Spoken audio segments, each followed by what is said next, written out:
김장 양념 묻은 손을 씻던 며느리의 손이 딱 멈췄어요. 수돗물만 철철 흐르고 부엌엔 이상한 정적이 흘렀어요. 제가 휴대폰 화면에 띄워놓은 그 사진 속엔 가을, 단풍을 배경으로 환하게 웃고 있는 며느리와 낯선 남자가 있었거든요. 회사 워크숍 간다던 그 주말에 찍힌 사진이었어요. 며느리의 얼굴이 하얗게 질리는 게 보였어요. 그때 전 알았어요. 이 침묵이 어쩌면 그 어떤 말보다도 강력한 참교육이 될 거라는 거요. 이야기 시작 전에 좋아요, 구독해 주시면 항상 좋은 일이 가득할 거예요. 그럼 이야기 시작할게요. 남편 없이 산지 벌써 10년째예요. 처음엔 집이 너무 넓고 조용해서 미칠 것 같았는데 이젠 이 고요함이 제법 익숙해졌어요. 아침마다 혼자 된장찌개 끓여 먹고 베란다에서 고추 말리고 일주일에 두세 번은 동네 뒷산에 오르는 게 제 일상이 됐거든요. 아들 민수는 서울서 회사 다니고 며느리 지영이랑 손주 둘 데리고 살아요. 한 달에 한 번 정도 안부 전화 오고 명절 때나 얼굴 보는 그런 사이예요. 섭섭하진 않아요. 요즘 시대가 다 그렇잖아요. 그날은 10월 중순, 날씨가 정말 좋았어요. 아침 뉴스에서 단풍 절정이라고 떠들어대길래 문득 혼자 멀리 나가보고 싶어졌어요. 가까운 뒷산 말고 좀 제대로 된 산을 가보고 싶더라고요.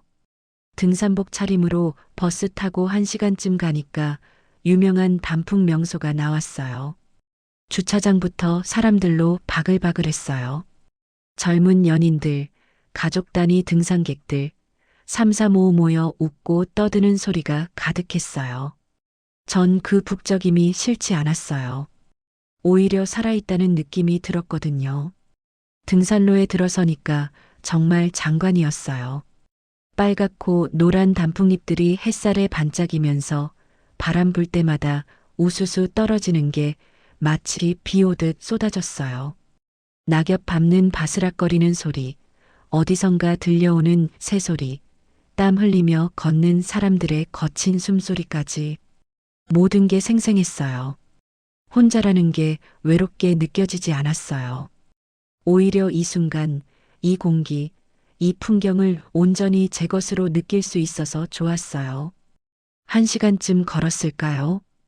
다리가 좀 아프긴 했지만 기분은 상쾌했어요.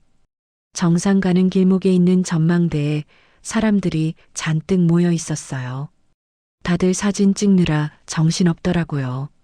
전 한쪽 벤치에 앉아서 물 한 모금 마시며 쉬었어요. 도시락 싸온 걸 꺼내 먹으려는데 앞쪽에서 한 커플이 셀카봉 들고 깔깔대며 웃고 있었어요. 여자가 남자 어깨에 머리를 기대고 남자는 여자 허리를 감싸 안고 젊은 사람들 보면 부럽기도 하고 그렇죠. 그렇게 무심히 보고 있는데 그 여자의 뒷모습이 묘하게 낯익었어요.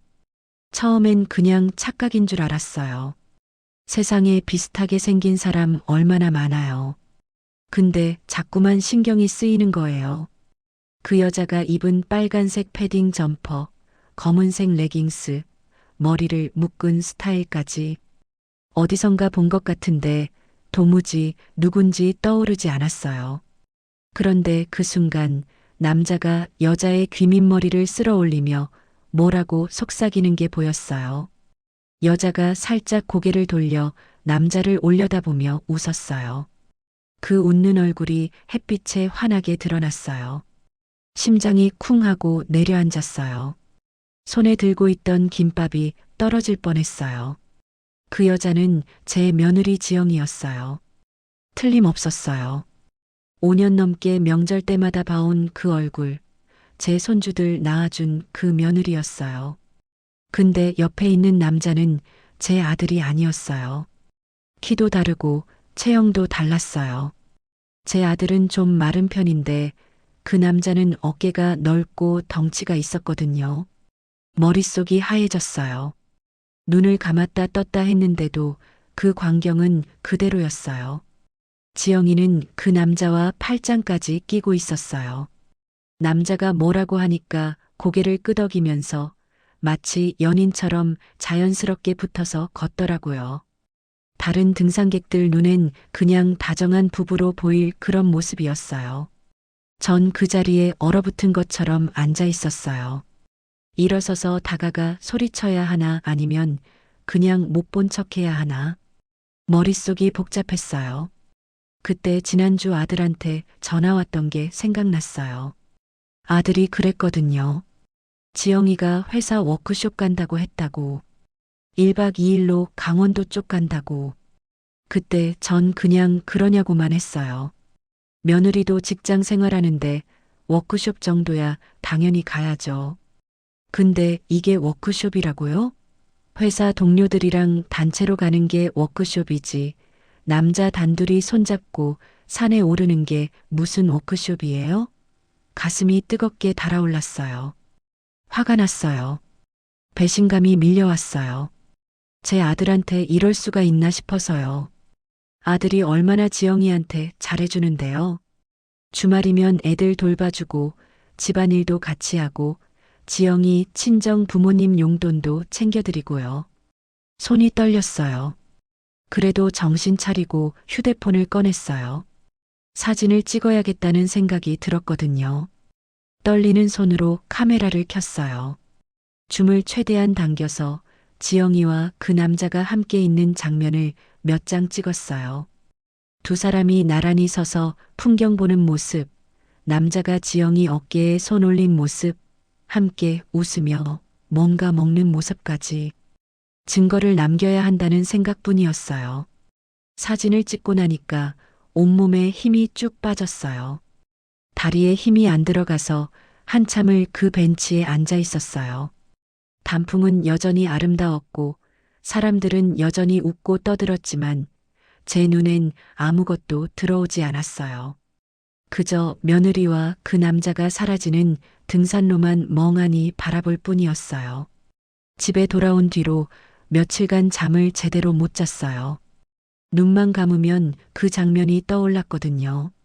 지영이가 다른 남자랑 웃는 모습, 팔짱 낀 모습, 행복해 보이던 그 표정들이요. 그리고 제 마음속엔 끊임없이 질문들이 맴돌았어요. 아들한테 당장 말해야 하나? 지영이한테 직접 따져야 하나? 아니면 그냥 모른 척하고 넘어가야 하나? 밤마다 휴대폰을 켜서 그 사진들을 들여다봤어요. 보면 볼수록 화가 났어요. 동시에 두려웠어요. 이 사실을 아들이 알게 되면 어떻게 될까? 아들이 얼마나 상처받을까? 손주들은 어떻게 되는 거지? 이혼하게 되면 애들은 누가 키우나? 생각할수록 머리가 복잡했어요. 마트에 장 보러 갔다가도 멍하니 서 있고 TV 보다가도 내용이 하나도 안 들어오고 밥맛도 없어서 죽만 끓여 먹었어요. 동네 친구가 전화해서 등산 가자고 해도 핑계대고 안 나갔어요. 사람 만나기도 싫었고 말하기도 싫었어요. 혼자 방에 앉아서 천장만 멍하니 바라보는 시간이 많아졌어요. 그러던 어느 날 저녁 아들한테서 전화가 왔어요. 목소리가 평소처럼 밝더라고요. 어머니 별일 없으시죠? 날씨 추워지니까 감기 조심하시고 다음 주말에 애들 데리고 내려갈게요. 그렇게 아무렇지 않게 말하는 아들 목소리 듣고 있으니까 가슴이 미어졌어요. 넌 아무것도 모르는데 너희 집에 무슨 일이 벌어지고 있는지 꿈에도 모르는데. 전 겨우겨우 목소리 가다듬고 그래 조심해서 오너라 이렇게 대답했어요. 전화를 끊고 나서 한참을 울었어요. 소리 없이 눈물만 주르륵 흘렀어요. 제가 뭘 어떻게 해야 할지 정말 모르겠더라고요. 며느리를 당장 불러서 따지고 싶었지만 그랬다간 아들이 다칠 것 같았어요. 아들한테 말하고 싶었지만 그럼 가정이 깨질 것 같았어요. 그렇다고 가만히 있자니 속이 타들어가는 것 같았어요. 며칠을 그렇게 괴로워하다가 지영이한테서 연락이 왔어요. 문자였어요. 내용을 보는 순간 또 심장이 철렁했어요. 어머니, 이번 주 토요일에 김장 같이 하러 내려가도 될까요? 민수 오빠가 주말 출장 가야 한대서 애들은 친정에 맡기고 제가 내려가서 도와드리려고요. 평소 같으면 고맙다고 그래 오너라고 했을 텐데 그날은 달랐어요. 한참을 핸드폰 화면만 노려보다가 짧게 답장했어요. 그래 와라. 그 짧은 답장을 보내고 나서 전 결심했어요. 토요일에 지영이를 만나서 직접 물어보기로요. 따지는 게 아니라 그냥 물어보는 거예요. 그 사진을 보여주고 설명을 들어보는 거예요. 어쩌면 제가 오해한 걸 수도 있잖아요. 정말로 회사 선배일 수도 있고 우연히 만난 지인일 수도 있고요. 그런 가능성에 희망을 걸었어요. 동시에 알고 있었죠. 그게 얼마나 허황된 희망인지를요. 토요일까지 사흘이 남았어요. 그 사흘 동안 전 김장 준비를 했어요. 배추 절이고 양념 만들고 재료 손질하면서 마음을 가다듬었어요. 손을 움직이고 있으니까 조금은 정신이 돌아오더라고요. 그래, 일단 만나서 이야기를 들어보자. 섣불리 판단하지 말자. 침착하게, 냉정하게. 계속 제 자신한테 되뇌었어요. 토요일 아침 지영이가 차를 몰고 왔어요. 10시쯤 도착했는데 평소와 다름없이 밝은 얼굴이었어요. 어머니 안녕하세요 하며 환하게 웃더라고요. 트렁크에서 과일이며 이것저것 들고 들어왔어요. 그 모습 보고 있으니까 묘한 기분이 들었어요. 저 사람이 정말 바람을 피우고 있는 걸까? 저렇게 자연스럽게 웃을 수가 있나? 김장은 마당에서 했어요. 날씨가 좀 쌀쌀했지만 햇살은 따뜻했어요. 절여진 배추를 씻고 물기 빼고 양념 버무리는 작업을 시작했어요. 지영이는 능숙하게 손을 놀렸어요. 결혼하고 나서 제가 김장하는 법을 가르쳐 줬거든요. 처음엔 서툴렀는데 이젠 제법이에요. 시어머니 잘 만났다고 친정 엄마보다 어머니가 더 좋다고 그런 말하던 며느리였어요. 1시간쯤 작업을 하다가 잠깐 쉬기로 했어요. 전 안으로 들어가 식혜를 따라왔어요. 마당 평상에 나란히 앉아서 식혜를 마셨어요. 지영이가 먼저 말을 꺼냈어요. 요즘 날씨 정말 좋죠? 지난주에 회사 워크숍 갔었는데 단풍이 진짜 예뻤어요. 그 말을 듣는 순간 제 손이 저도 모르게 멈췄어요.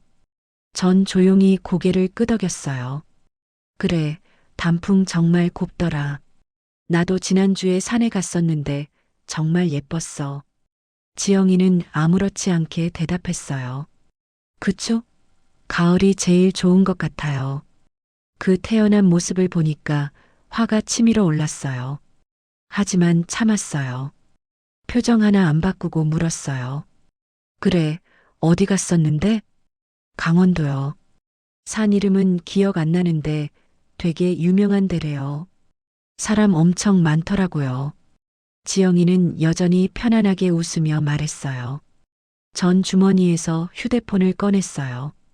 손이 떨렸지만 최대한 침착하게 사진첩을 열었어요. 그날 찍어놨던 사진을 찾아서 화면을 크게 키웠어요. 그리고 아무 말 없이 지영이 앞으로 내밀었어요. 지영이가 화면을 보는 순간 그 얼굴에서 모든 표정이 사라졌어요. 식혜 들고 있던 손이 미세하게 떨렸어요. 입술이 파르르 떨리더니 창백하게 변했어요. 한참 동안 아무 말도 못하고 화면만 들여다보더라고요. 전 낮은 목소리로 물었어요. 단풍 참 곱더라. 그런데 그 옆 사람은 누구냐? 지영이가 겨우 입을 열었어요. 목소리가 갈라졌어요. 어머니, 이건 말을 잇지 못하고 더듬더듬 하더라고요. 전 기다렸어요. 설명을 들어줄 준비가 돼 있었어요. 정말로 오해였으면 좋겠다는 마음으로요. 하지만 지영이는 그저 고개만 떨구고 있었어요. 그래서 다시 물었어요. 회사 선배냐? 지영이가 고개를 끄덕였어요. 네, 회사 선배예요. 그냥 그 목소리가 너무 떨려서 전 알았어요. 거짓말이라는 걸요. 전 한숨을 길게 내쉬고 말했어요. 회사 선배랑 단둘이 손잡고 산에 오를 정도면 그건 선배가 아니라 남편보다 더 가까운 사이 아니냐? 지영이가 얼굴을 들었어요. 눈가가 벌겋게 충혈돼 있었어요. 어머니, 죄송해요. 정말. 목소리가 점점 작아지더니 결국 울음을 터뜨렸어요. 어깨가 들썩이며 소리 없이 우는 모습을 보니까 제 마음도 무너져 내렸어요. 하지만 눈물은 보이지 않았어요. 그냥 딱딱하게 굳은 얼굴로 며느리를 바라봤어요. 전 더 이상 묻지 않았어요. 얼마나 오래됐는지, 어떻게 시작됐는지, 앞으로 어쩔 건지, 그런 거 묻고 싶지 않았어요. 대신 이렇게 말했어요. 나는 민수한테 말 안 할 거다. 내가 알아서 해라. 단 2번 다시 이런 일 없도록 해라. 내 아들 마음에 상처 주지 마라. 너도 엄마잖냐? 내 자식들 생각해라. 지영이는 계속 고개를 숙이고 울기만 했어요. 전자리에서 일어났어요. 김장 마저 하자. 그리고 다시 배추를 씻기 시작했어요. 지영이도 곧 자리에서 일어나 제 옆으로 왔어요. 눈물 자국이 선명한 얼굴로 말없이 양념을 버무리기 시작했어요. 그렇게 우리는 오후 내내 단 한마디도 더 나누지 않고 김장을 끝냈어요. 해가 질 무렵 김장이 다 끝났어요. 지영이가 짐을 챙겨서 차에 실었어요. 출발하기 전에 제 앞에 섰어요. 다시 한번 고개를 깊이 숙이며 말했어요. 어머니, 정말 죄송합니다. 다시는 이런 일 없을 거예요. 전 아무 대답도 하지 않았어요. 그저 고개만 끄덕였죠. 지영이는 차를 몰고 떠났고 전마당에 홀로 남았어요. 그 일이 있고 나서 한 달쯤 지났어요. 지영이한테선 전화도 문자도 오지 않았어요. 전도 먼저 연락하지 않았어요. 아들한테서는 가끔 전화가 왔는데 목소리는 평소와 다름없었어요. 전 아무 일 없다는 듯이 대답했어요. 그런데 놀라운 일이 있었어요. 아들이 어느 날 전화해서 말하더라고요. 요즘 지영이가 많이 변했대요. 퇴근하면 바로 집에 오고 주말이면 가족들하고만 시간 보내고 핸드폰도 거의 안 보고요. SNS에 올리던 것도 다 지웠대요. 아들은 신기해하면서 혹시 어머니가 김장할 때 무슨 좋은 말씀이라도 해주셨냐고 물었어요. 전 피식 웃으며 대답했어요. 아니, 그냥 단풍 얘기 좀 했지. 아들은 알겠다며 웃고 끊었어요. 전 핸드폰을 내려놓고 창밖을 바라봤어요. 가을이 저물어가고 있었어요. 나뭇잎들이 다 떨어지고 앙상한 가지만 남은 나무들이 보였어요. 며칠 뒤 명절도 아닌데 아들네 가족이 다 같이 내려왔어요. 손주들이 와르르 뛰어들어오더니 할머니하고 안기는데 얼마나 귀엽던지요. 지영이도 함께 왔어요. 예전보다 훨씬 밝아 보였어요. 아니, 밝은 척하는 게 아니라 진짜로 밝아 보였어요. 화장도 옅게 하고 옷차림도 수수했어요. 지영이가 부엌에서 저를 도와주면서 아주 작은 목소리로 말했어요. 어머니, 감사합니다. 제가 정신 차렸어요. 전 아무 대답도 하지 않았어요. 그저 국자로 국을 떠서 간을 보며 간이 딱 맞네. 이렇게만 말했어요. 저녁 식사 시간에 온 가족이 둘러앉았어요. 아들이 술 한 잔 따르며 말했어요. 어머니 덕분에 우리 가족이 이렇게 화목하게 지내는 것 같아요. 정말 감사해요. 전 그 말을 듣고 가만히 웃었어요. 지영이가 제 눈치를 살피는 게 느껴졌어요. 전 그 시선을 외면하고 손주들 밥그릇에 반찬을 더 얹어줬어요. 밤이 깊어서 아들네 가족이 돌아간 뒤 전 혼자 거실에 앉아 있었어요. 텅 빈 집이 다시 조용했어요. 하지만 예전처럼 외롭지는 않았어요. 오늘 저녁 식탁에 둘러앉았던 가족들 얼굴이 떠올랐어요. 웃고 떠들던 모습들이요. 그리고 지영이가 아들을 바라보던 눈빛도요. 미안함과 고마움이 섞인 뭔가 다시 시작하려는 듯한 그런 눈빛이었어요. 전 그날 찍었던 사진을 다시 꺼내봤어요. 한참을 들여다보다가 삭제 버튼을 눌렀어요. 정말 삭제할까요? 라는 문구가 떴고 전 망설임 없이 확인을 눌렀어요. 사진이 사라졌어요. 증거도 사라졌어요. 이제 그 일은 저와 지영이 둘만 아는 비밀이 됐어요. 창밖을 보니 첫눈이 내리기 시작했어요. 하얀 눈송이들이 가로등 불빛에 반짝이며 내려앉았어요. 가을이 완전히 지나가고 이제 겨울이 오고 있었어요. 계절은 이렇게 변하고 사람도 변할 수 있겠죠. 지영이가 정말로 달라졌는지 아니면 잠시 조심하는 것 뿐인지는 모르겠어요. 하지만 적어도 지금 이 순간만큼은 제 아들이 행복해 보였어요. 손주들도 밝았고 며느리도 예전보다 가족에게 집중하는 것 같았어요. 전 따뜻한 차 한 잔을 타서 들고 창가에 섰어요. 눈은 계속 내렸고 세상은 점점 하얗게 물들어갔어요. 그날 산에서 봤던 붉은 단풍이 떠올랐어요. 아름다웠지만 동시에 너무나 쓰라렸던 그 풍경이요. 하지만 이젠 괜찮았어요.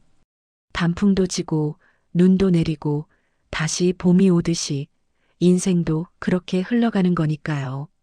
어쩌면 제가 한 일이 옳았는지 아닌지는 모르겠어요. 어떤 사람들은 당장 아들한테 말했어야 한다고 할지도 몰라요. 하지만 전 이렇게 생각해요. 때론 침묵이 말보다 강할 때가 있다고요. 때론 용서가 심판보다 더 큰 벌이 될 수 있다고요. 지영이는 평생 그날을 잊지 못할 거예요. 제 눈빛도 그 침묵도 그리고 용서받지 못한 죄책감도요. 휴대폰이 울렸어요. 아들한테서 온 문자였어요. 어머니 잘 주무세요. 오늘 정말 행복한 하루였어요. 사랑해요. 전 미소를 지으며 답장을 보냈어요. 나도 사랑한다. 잘 자거라. 핸드폰을 내려놓고 다시 창밖을 봤어요. 눈은 여전히 내리고 있었어요. 내일 아침이면 세상이 온통 하얗게 덮여 있겠죠. 새로운 시작처럼요. 전 그렇게 믿기로 했어요. 우리 가족에게도 새로운 시작이 온다고요. 비록 그 밑바닥엔 아무도 모르는 비밀이 묻혀 있지만 그래도 그 위로 다시 행복이 쌓일 수 있다고요. 68년을 살면서 배운 게 있다면 세상은 흑과 백으로만 나뉘지 않는다는 거예요. 회색도 있고 때론 그 회색 속에서 최선을 찾아야 할 때가 있어요. 제가 한 선택이 최선이었는지는 모르겠지만 적어도 최악은 막았다고 생각해요. 그걸로 충분했어요. 차를 다 마시고 불을 껐어요. 침대에 누워 이불을 덮으니 따뜻했어요. 눈 감으니 오늘 저녁 식탁이 떠올랐어요. 손주들 웃음소리, 아들의 환한 얼굴, 그리고 지영이가 조심스럽게 건네던 감사의 말들이요. 그 장면들을 떠올리며 잠에 들었어요. 이번엔 악몽 없이 편안하게요. 단풍보다 더 붉었던 그날은 이제 기억 저편으로 사라져갔어요. 하지만 그 기억이 남긴 교훈은 저와 지영이 가슴속에 영원히 남을 거예요. 그리고 그게 어쩌면 가장 강력한 참교육이 아닐까요?